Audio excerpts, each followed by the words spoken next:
Thank you very much, Richard. Great, thank you very much. So, yeah, I'm basically here to convince you all that my clicker isn't working. There we go. That my sincere belief that rolling releases are the future of Linux distributions. You know, the more I look at this, the more I've been working in this. So my history is I've been an OpenSUSE contributor now for 11 years since the project started. In the last 3 years, I've actually started working for SUSE, testing the enterprise distributions, so the regular stuff. So, you know, I've been a regular distribution guy for a really long time. But because of Tumbleweed, what we've been doing in Tumbleweed for years now, I see this as the trend for all distributions, where things are going. And of course, that comes with certain issues and certain problems, and you know, that's what I'm going to talk about today. So, really need to start in the beginning with all of this stuff of, you know, how this began and you know, what the heck is a Linux distribution anyway. So, you know, we're in the distro dev room. Most of us know what a regular release is. You know, most Linux distributions are a regular release, releasing every X months or X years, you know, on some kind of regular cadence. Generally speaking, once it's released, you're freezing the versions, or if you are upgrading, you're somewhat reluctantly upgrading those versions. You know, we're trying to keep a nice, stable distribution for our users. We don't want to constantly be breaking everything all of the time. And then if we do have to fix something, we're generally talking about backporting individual fixes and narrowly fixing the distribution, not wholesale changing package versions. You know, so generally speaking, this is, you know, the Fedora, the Debian, the traditional OpenSUSE model, and of course the Ubuntu model. One of the problems with regular releases, okay, how do you then actually do a big step change? How do you develop that? How do you, you know, get ready for the next version? So all these distributions pretty much have some kind of dev branch. You know, Tumbleweed, sorry, OpenSUSE, we used to call that factory. In Fedora, they call it Rawhide, Debian SID. You know, a development branch where developers can just check in their stuff, build, you know, packages get built, maybe daily ISOs or something gets spun out, and you have the, you know, the next base for the next major release of your distribution. You know, so it's always released, and you know, nothing's frozen, nothing backported, just pure code going in, making packages, and without fail, it's normally broken. You know, you're lucky if it gets working in the last couple of weeks before you release, but even then, it's normally broken. But that's what us distro guys have to live with. You know, we're dealing with this lovely broken dev branches all the damn time. But that's kind of a big problem for not just distro developers, but any general developer looking to target your platform. I mean, you know, they need to be close to, you know, your latest and greatest, your latest upstream, and all of the latest versions of all those upstream packages you have in your dev branch.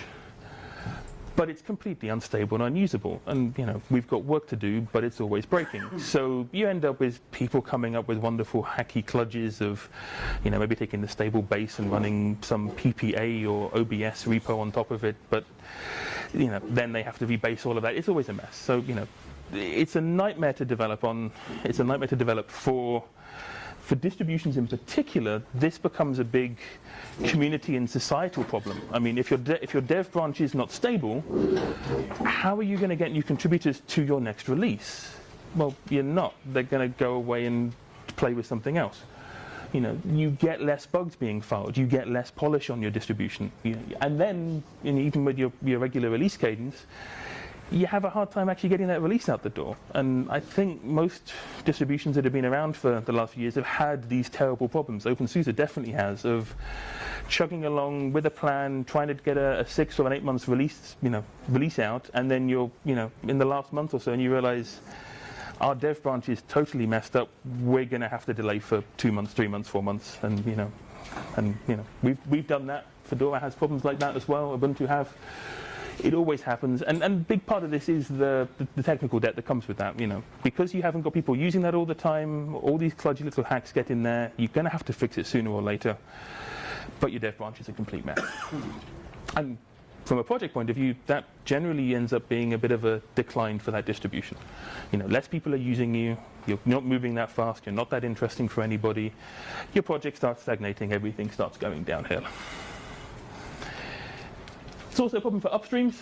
You know, they want their software in the hands of users. You know, that's the point. And having a regular release with all that freezing is way too slow for them.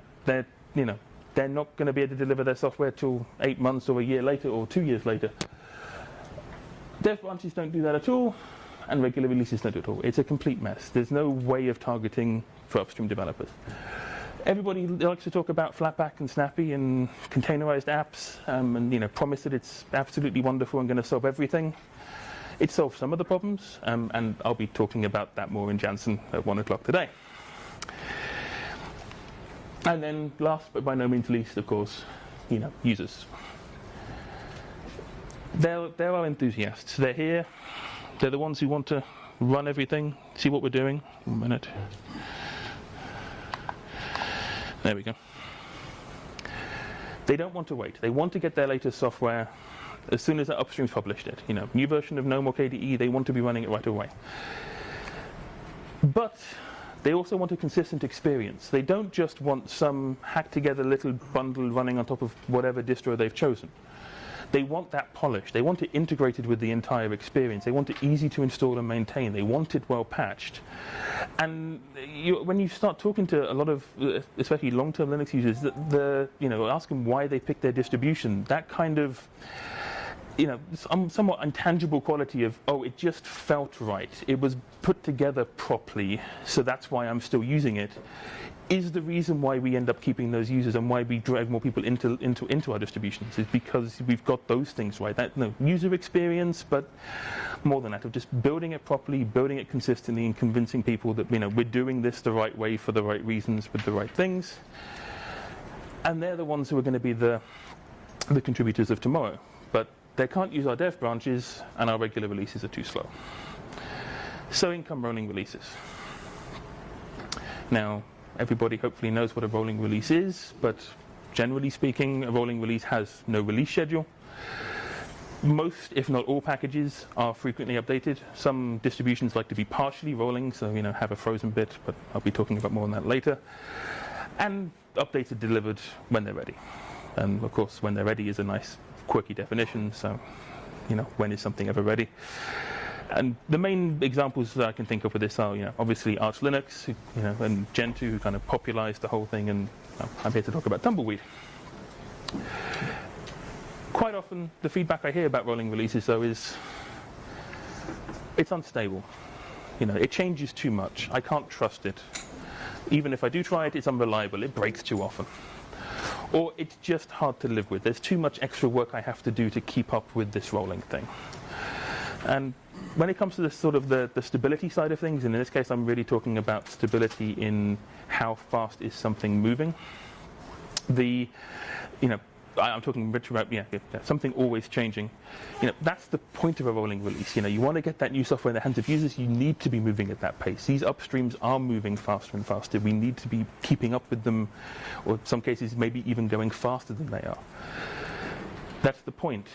But then you've got to deliver it to your users and your developers who need to use the damn thing. So it has to be built and tested and then integrated together in a consistent way.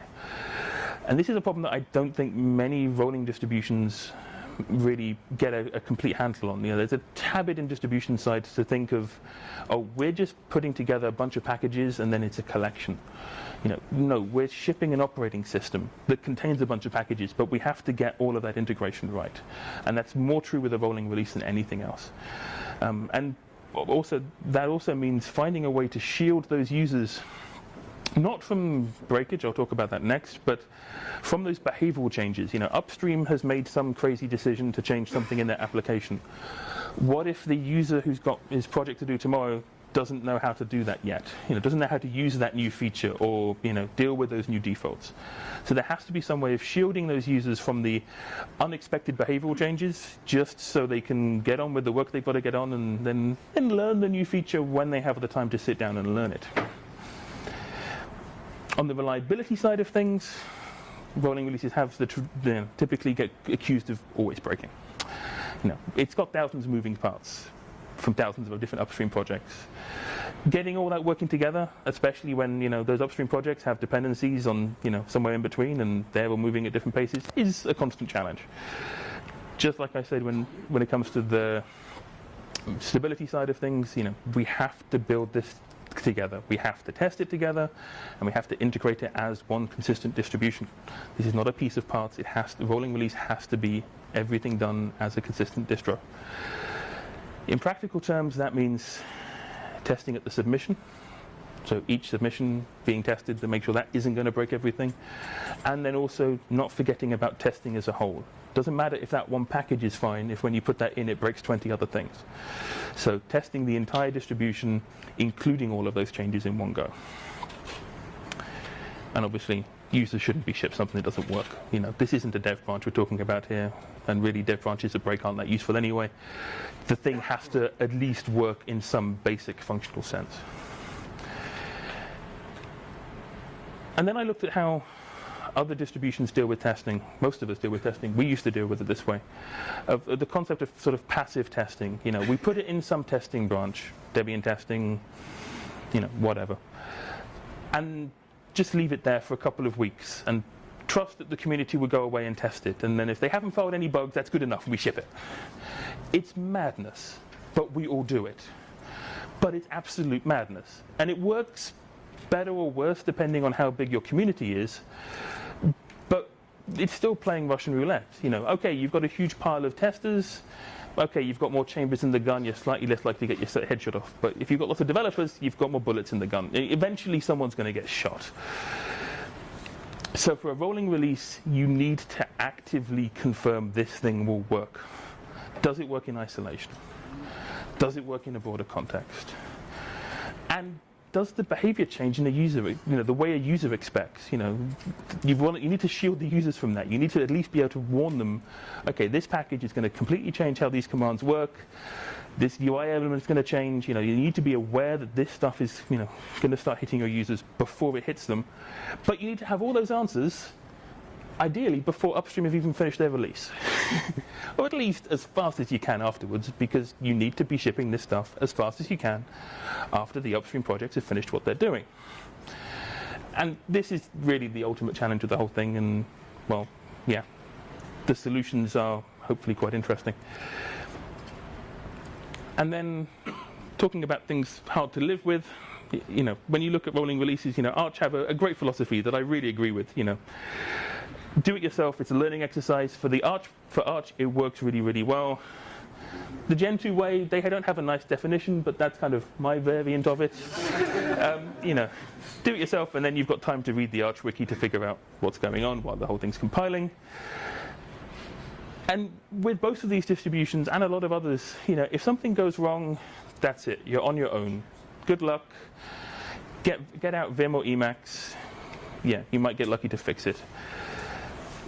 But who said rolling releases had to be difficult? Those fit for their users fine, but the problems are much broader than that, and I think the solution is actually much, much broader than that. And this is where Tumbleweed came in. Now, I'd love to be able to take credit and say it was all my idea, but it wasn't. Tumbleweed initially started in the OpenSUSE community by Greg Crow-Hartman. He was working at SUSE at the time. And what SUSE was doing and OpenSUSE was doing with our traditional releases was way too boring for him. Upstream kernel hackers, he needs something completely different. And it originally started as effectively an add-on to the original OpenSUSE distribution. So we started with the base system and did rolling stuff on top.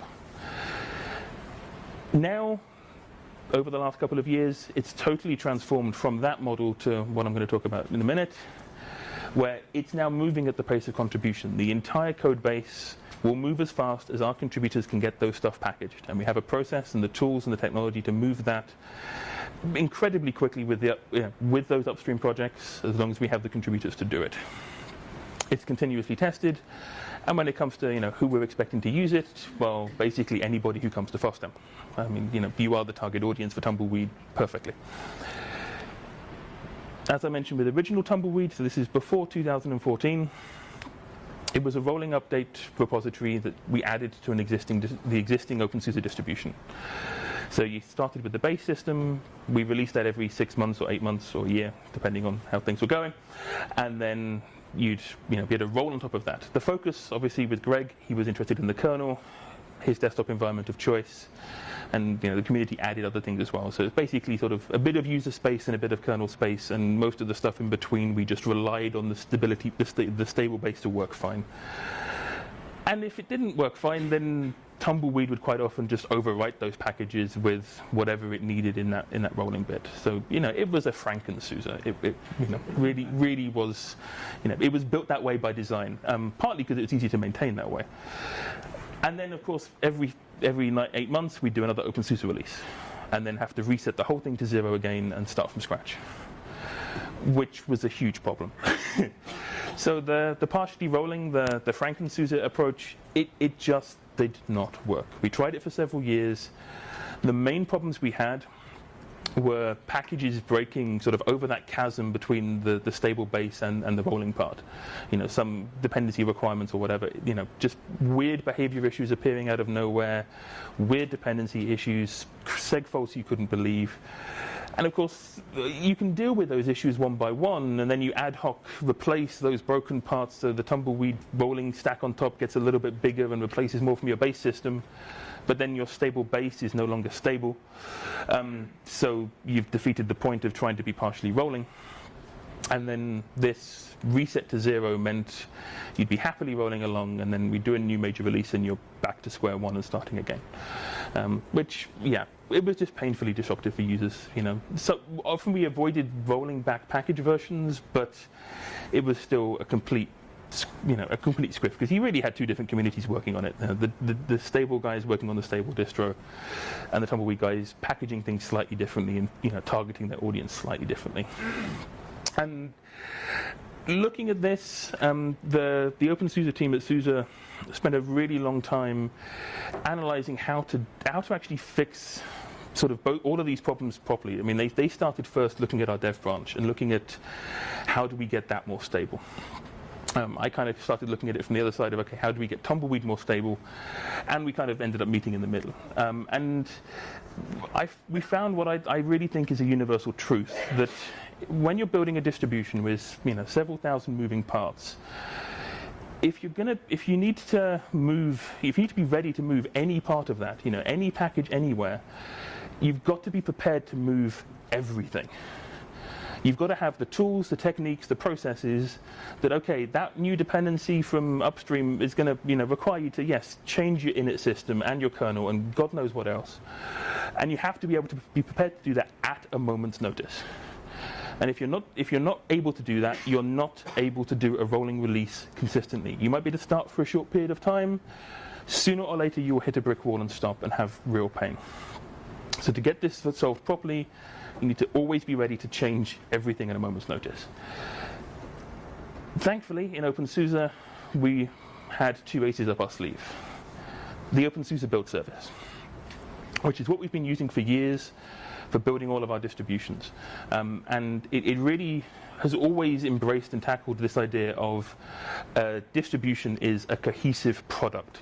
We build all our packages there, but the build service is aware of all those dependencies.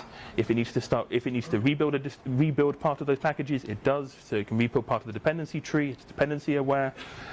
It's what OpenSUSE and SUSE have been using for years for building our distributions. It's also cross-distribution support, which, that kind of challenge of being able to build for other distros as well really taught us a heck of a lot of how to handle dependency trees, because, Debian does it way different from RPM and, Arch. And we even had one guy who patched in Gentoo support for the build service, which was just pointless but beautiful.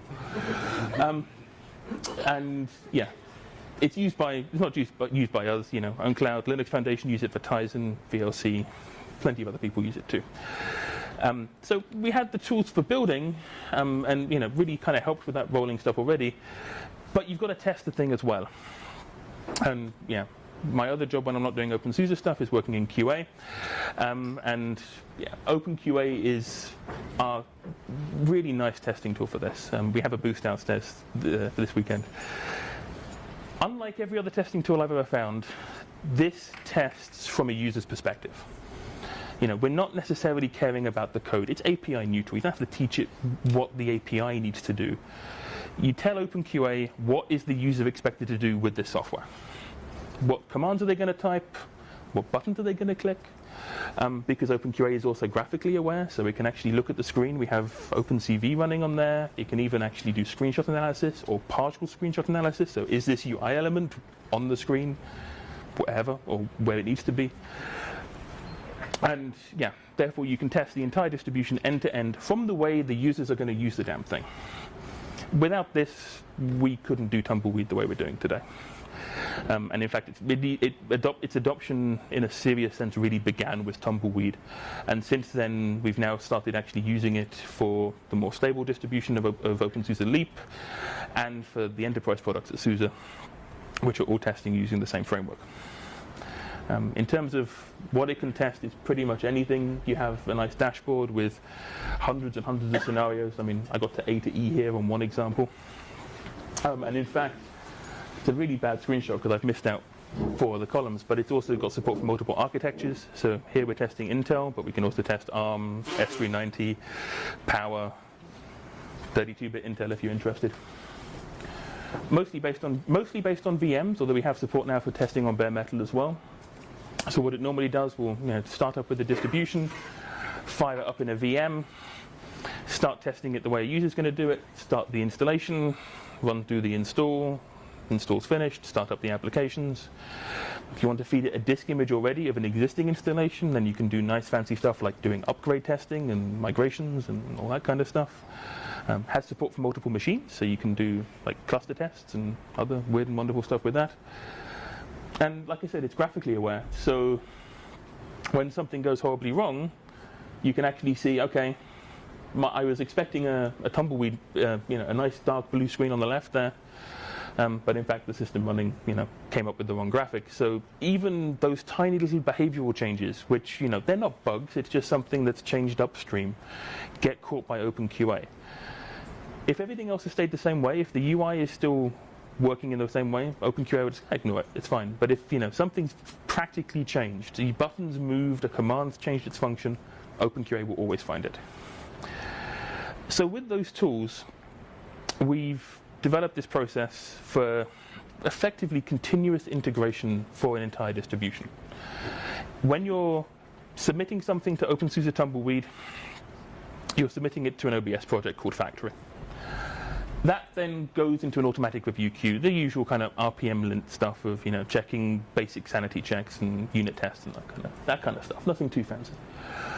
But for any package that has a potential system-wide breaking impact, which is pretty much every package, we have a process called staging, where OBS will spin up a variant of Factory, variant of Tumbleweed, with everything that was working in the last release, plus these changes and nothing else. So basically a what-if distribution. What if we merged this? And we run a bunch of sanity tests in OpenQA, so actual proper smoke tests, booting this thing up and installing it to make sure the distribution still works. And that takes about 20 minutes. It's not a long, complicated process. So something gets checked in, but this is before any human being has really actually looked at the code. No one's actually reviewed anything yet. No one's seen it. Just does it work? Is it even worth looking at? If it doesn't, it gets rejected. Dev has to go away and start again. If it passes, though, then it ends up in the review queue. Then, your usual kind of code reviews, spec file review, checking everything works. Then it ends up in Factory, where all of this stuff is then put in a single repository. If we have lots of check-ins at the same time, you end up with, a big pile of changes. And then we test the entire distribution end-to-end in a few hundred different combinations on every architecture that we're interested in. That takes about, depending on the hardware, 6 to 7 hours now. If we've got more hardware, it'd be shorter. So it's all very highly parallelized. And that will run through all those tests. The QA is therefore totally automatic. We actually tell OpenQA what the last acceptable failures were, because nothing's perfect, so there are sometimes acceptable failures in there. And if that new build doesn't have any new failures, it ships. It becomes Tumbleweed. 4 in the morning, whenever, it doesn't matter. So that whole process is completely pipelined and automatically done. So writing these automated tests for OpenQA totally gate the quality of our distribution. So it's great, because if a user reports a bug now saying so-and-so broke, and I was doing this, well, just take that, translate it to the OpenQA descriptive language, you're never going to break that again. So every bug report becomes a nice, easy test case, in theory, and you can shield yourself from ever making the same mistake twice. At a relatively light cost, because you're already booting up the VM, so it doesn't really take that long to pop in, do what the user's doing, and done. So functionality checks, all that kind of stuff, totally able to be shielded with this. But that also means if you do listen to my talk now and do download Tumbleweed and find something you don't like, contributing to OpenQA is the easiest way of fixing that. Because as soon as you put a test into OpenQA, it's never going to happen again. So the main website for OpenQA is open.qa. Documentation's there, and we have a nice little bug tracker, feature tracker for that. If you want to know more about the whole sort of pipelining and using OBS and OpenQA for continuous integration, at 1:30 today, which of course clashes with my other talk in Janssen, but you can pick which one you like more. My colleague Christian's talking in here about how you can use this approach in your projects. So not necessarily on if you want to, on a full distro level, but even on just a smaller upstream project kind of thing, you can use these tools to build your package in OBS, test it in OpenQA, sort of follow the same kind of pipeline. Normally when I talk to people about this, though, they say, that's really fancy, but I don't want to wait for all that testing. I just want it now. It's too long, And in fact, there is one guy working at SUSE who does rebuild all of factory just so he can avoid OpenQA. He is crazy, but he does do it. In reality, though, let's say working with upstream projects, especially these really demanding ones like GNOME and KDE, the process keeps pace with them. Upstream GNOME releases their tarballs, and within 48 hours, upstream GNOME is in OpenSUSE Tumbleweed. Faster than Arch, faster than Gentoo even. I mean, most people don't get it compiled that quickly. So, yeah, the process works even with these big upstream projects with hundreds of moving parts. In the case of KDE Plasma 4.9, which came out last week, we actually shipped it on the same day. That sounds really impressive. In reality, KDE kind of cheat because they give the tarballs out 5 days before. But yeah, we shipped on release day. It's kind of cool. And we've also taken that process, and of course we've got the build service, so we can do all this fancy stuff.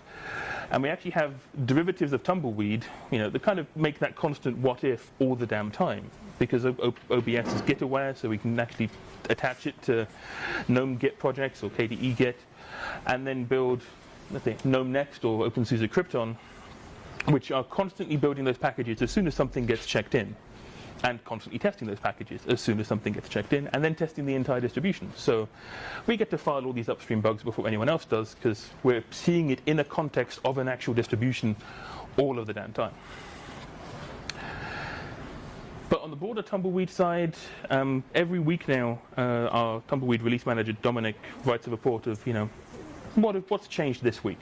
So the bots that do all the magic of the pipelining automatically pump out release reports and change logs of everything that changed, but that's just ridiculously long. So he tries to summarize it to something humans can do, and he made the mistake last year of saying it's been a really quiet week this week.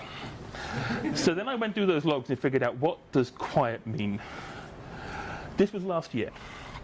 We did 3 snapshots. Snapshots are basically Tumbleweed releases, so that whole pipelining end to end, a new build 3 times. So 3 new sets of ISOs, 3 new repository versions, all in there. Those versions altogether contained 146 updates. We're still shipping DVDs, or ISOs at least, so, bit of shuffling around of packages, 15 new packages on there, 38 packages out to make room for it, and 1 new kernel. That's quiet? That was a year ago. 6 months ago, this was it. 5 snapshots. Every single workday, we shipped another snapshot. Twice as many packages. Twice as many packages on the DVD. Twice as many we had to take out, and twice as many kernels. It's now 6 months later. The last decent run through we had one run through 15 days of non-stop Tumbleweed releases. Every day a new snapshot. I didn't bother doing a slide for that because I can't be bothered to read that many logs. I mean, it's just crazy. The process really, really works, and you can do a rolling distribution across the entire code base without any problems. It just works. From the user side of things, though, that can then be terrifying because they're like, okay, all this stuff is changing. How do they deal with that? And okay, OpenQA is testing it from a practical point of view. It works, but it's still changing. I mean, the behavior is still going to change. Luckily, with OpenSUSE, we've got secret source. We use BTRFS by default, and we have it by default with a tool called Snapper setup. So, on a standard Tumbleweed machine, of course, you can disable it, use whatever file system you want. But in our normal configuration, every single time you install a package on a Tumbleweed machine, you have a snapshot before and after. So if that package changes something you don't like, just roll back to the snapshot before. Keep on working. Go back and learn it how it works. Whenever you have some time. You're completely immunized from those behavioral changes. You're also completely immunized from us screwing up your package accidentally, because you can always roll back to how it worked yesterday. And even if we completely balls everything up and OpenQA completely screws up and your machine doesn't boot anymore, you can still boot to that snapshot from grub.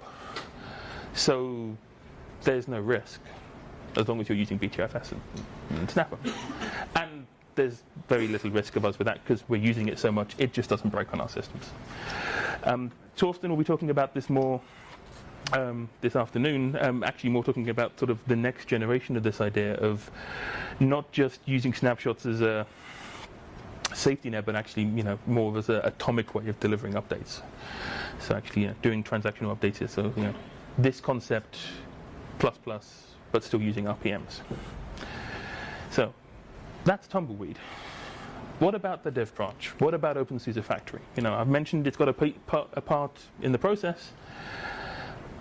But in reality, once we started doing this and delivering Tumbleweed to users, we realized we don't need a dev branch anymore. Factory no longer can be used by a human being. It exists in OBS, tucked away, and we never publish it. We don't have a traditional dev branch anymore. It might be broken. OpenQA will tell us if it is. We won't make it Tumbleweed. If it works, it's Tumbleweed. So the old Greg's Tumbleweed, we basically took the name, the old factory, we added testing, and then we called this a new Tumbleweed. So it's a bit of a new distribution. And yeah, no more dev branches.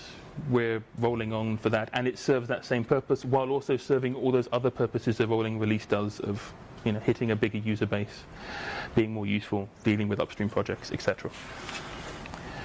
But what about regular releases? I mean, there's still a use case for that. Maybe not for the typical FOSDEM audience, but other people don't want to necessarily have everything changing all the time. Well, in OpenSUSE we kind of killed that idea off as well. Partly because of declining interest in the concept, but also because of an alternative concept that's way more interesting. We now have a distribution called Leap, which starts with the SUSE Linux Enterprise codebase, which is now totally in OBS. So we build that, kind of like CentOS, I guess, but we don't limit it to be a one-to-one match. The community then contributes to that codebase as well and adds whatever NUMP packages they want in addition to. So you end up with a full-blown community distribution, all fully tested, all fully integrated, but with that nice enterprise codebase underneath it, so it's rock solid and stable and much more conservative with its pace of change. So in the past, everybody knew us as OpenSUSE, the one distribution disk project. We now have two. Tumbleweed rolling ahead, continuously updated, continuously tested, like I say, perfect for the FOSDEM audience. And then Leap with a shared core underneath it, sharing it with SLE, and much more conservative users there. Anybody who doesn't like things changing often, who wants to update once a year, perfect for them. Sysadmins, your little server in the corner that you don't want to touch that often for patching. I mean, you can run a rolling release on a server, nothing's wrong with that. But you're going to have to find some nice way of automating those updates. You don't have to worry about that with Leap. Like I said, it's kind of a combination of the OpenSUSE project and the SUSE enterprise side of things.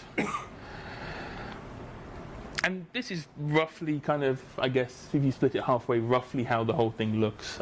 So there is a shared core of a nice stable base system, which is also what the enterprise side is using.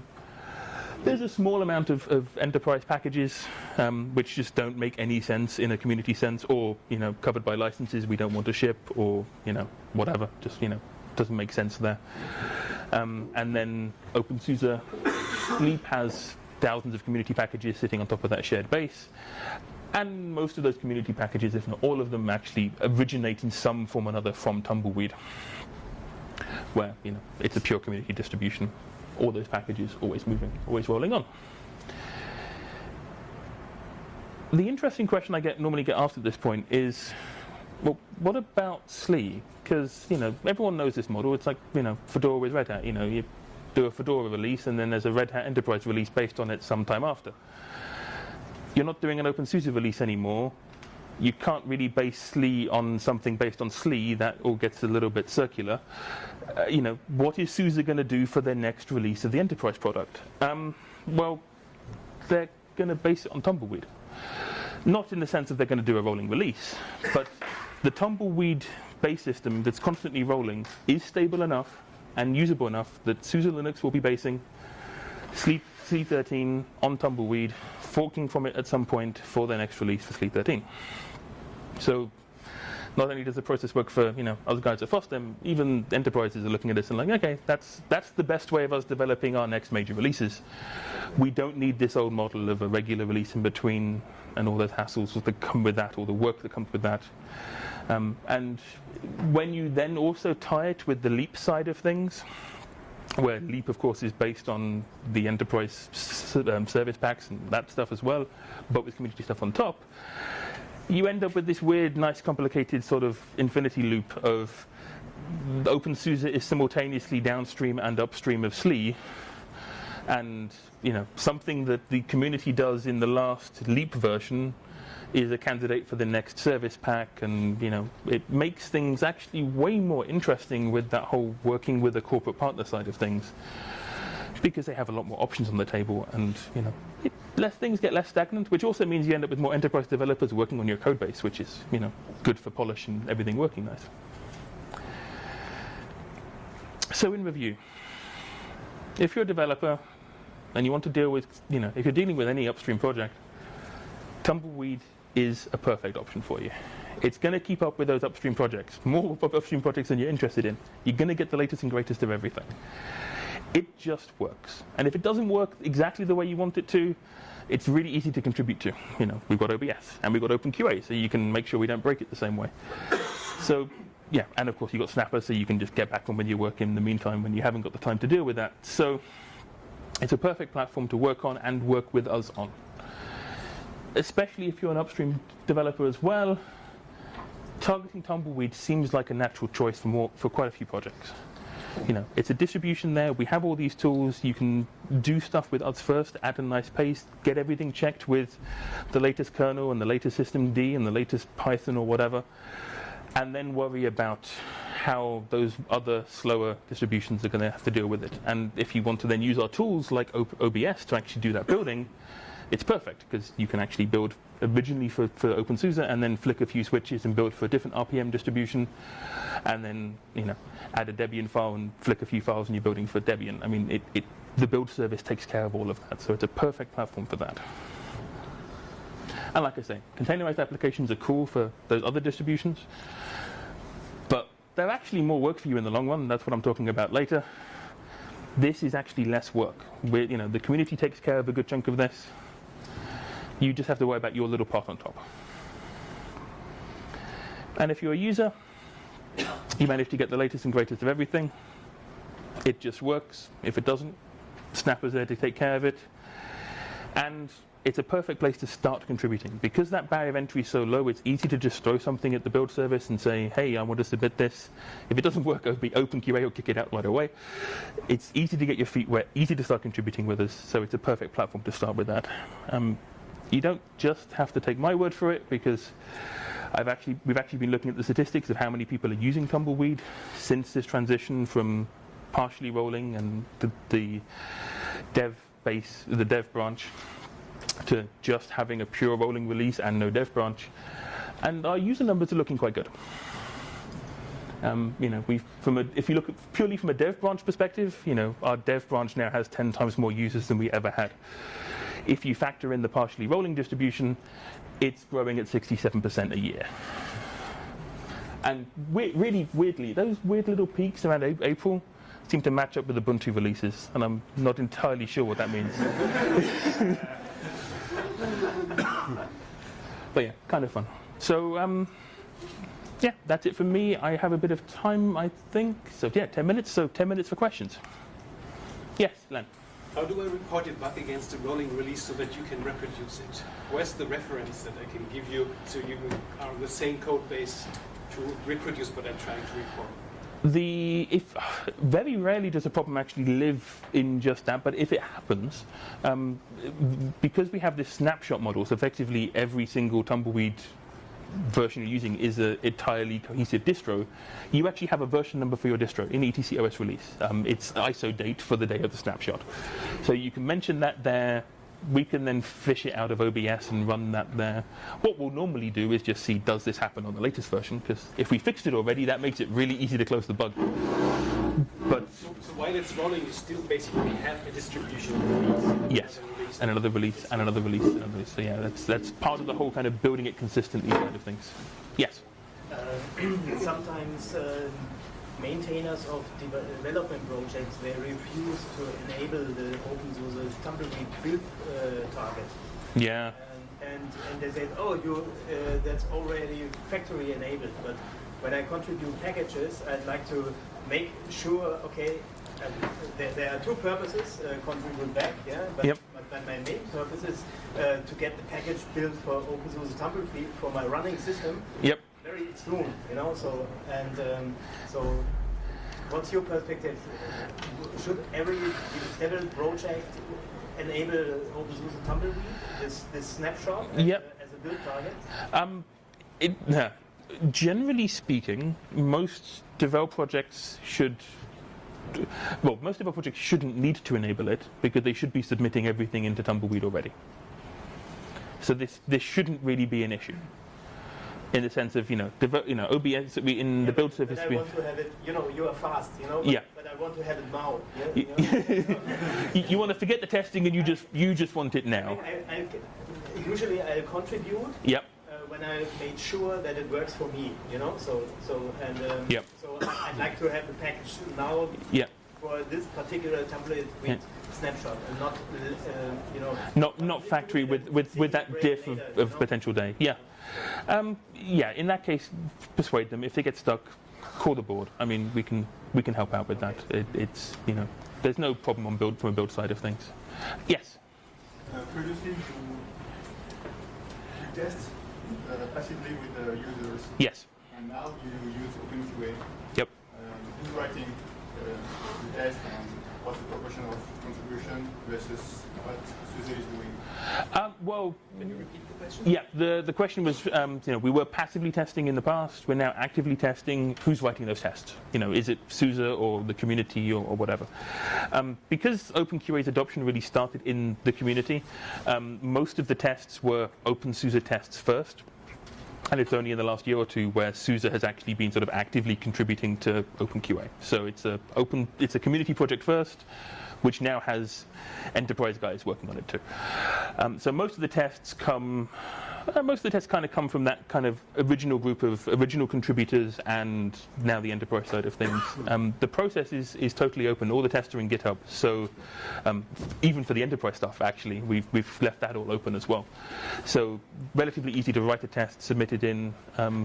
Generally speaking, I think there's no objection to this, but generally speaking, we don't get that many contributions from individuals outside the kind of Tumbleweed release management loop. Like people who are actively sitting there working on the factory process, contributing a lot, maybe the release manager for Tumbleweed, they're the ones who see the things break initially before anyone's actually got it because we haven't shipped it yet. And they'll just throw together a test and patch it in. So I'd like to get that a bit more broad. So that's kind of one of the reasons I'm here is if there's stuff in Tumbleweed, you download it, you try it, and you just don't like it and it's missed in the current process, that's why I've got those links in the slides so you can, broaden that out a little bit because we don't scale. but the process does. Yes, Len.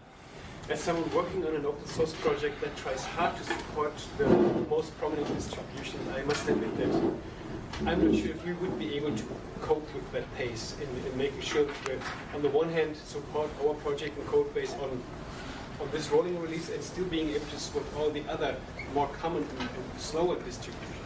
If you're a project depending on certain frameworks and they change, you have to come up with lots of quirks to be able to support the latest version of the framework to Tumbleweed, while still being backwards compatible to the old stuff in those traditional distributions that have a large user base. So it's a challenge. It's a challenge, but then when you also look at the trend of even enterprise distributions playing around with the idea of things like modules and whatever, so certain parts of enterprise distributions moving faster than others, it's a problem that everybody's going to have to deal with at some point. The reality is, we can't. The regular model doesn't quite work. What I actually think the solution might be is taking this process and finding some way of defining a more moderate cadence. Tumbleweed runs as fast as we can contribute. Maybe there's a rolling release model that fits that problem nicer of something that kind of runs a little bit slower to fit what everybody else can keep up with. Yes. How big is the gap between the traditional releases and the Tumbleweed? Especially when you want to distribute E42.3. Yep. You have a stable kernel based on /. Yep. And but Tumbleweed is constantly moving. Yes. Everything. So I'm more interested in the next stable release. Yep. 42.3 as example. One.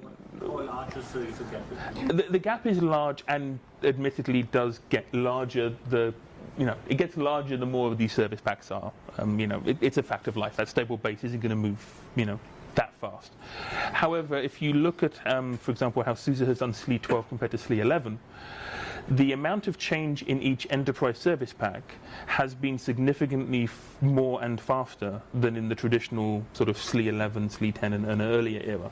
Part of the reason SUSE has been able to do that is because OpenSUSE is doing what we're doing with Leap and Tumbleweed. So, things like jumping a new kernel version in Service Pack 2 isn't quite so terrifying when Tumbleweed already was running it for a year. So, yeah, so you see this kind of balance of enterprise distros catching up because the rolling release is going really fast. Him first, sorry. Yes. So you talked a lot about the advantages of this release model. Yes. If you have to change one thing or improve one thing in the Tumbleweed release model, what would it be? Oh, that's a really good question. The one thing I would improve right now is actually have a delay between building and actually publishing. Right now, as soon as it's built and tested and everything's fine, we're publishing it. We need to put a delay in there because now we have all that crazy number of users. Our mirror infrastructure can't keep up. So if you're one of those poor guys who hits that new snapshot first thing before our mirrors have synced, yeah, it's going to be slow. So we've really got to find a way of kind of teaching the build service that, okay, it's ready, push it out to all the mirrors, and then flag it up for everybody to use. And that's on our list at the moment because it's painful at the moment. Okay, I'd like to add something to this. Yep. Because I run several VMs with Tumbleweed, and I think one improvement could be to have an easy way to have a caching proxy. If you run several systems, and you have a caching proxy to save your bandwidth, So, yep. We actually have instructions on the wiki how to do that already. Okay. Yeah. In the mirror guides actually. Okay. So yeah. We have an rsync server. You can do all of that. Okay. And another question would be, will this new release model with the core 13 change or improve the confusion about Leap? Because on the OpenSUSE factory mailing list, even others, even people more familiar with all this, are sometimes confused of what to take from Leap and what to take from, and then they say, okay, there's a list, it's called from SLE, pulled from SLE or pulled from factory, but then you also see, there's a pulled from older Leap. Honestly, I'm pretty much confused. Part of the reason for that confusion, when this is all a relatively new concept. When we first started Leap, we purposefully didn't define where this line was between the shared core and the community stuff, because we wanted the community to help define that. So, yeah. That's the safe bet. Push to factory, push in Tumbleweed, it'll always work, and it'll always get to where it needs to go. But in the case of 42.1, yeah, we were purposefully leaving it very open to divide that line around. 42.2, we made it way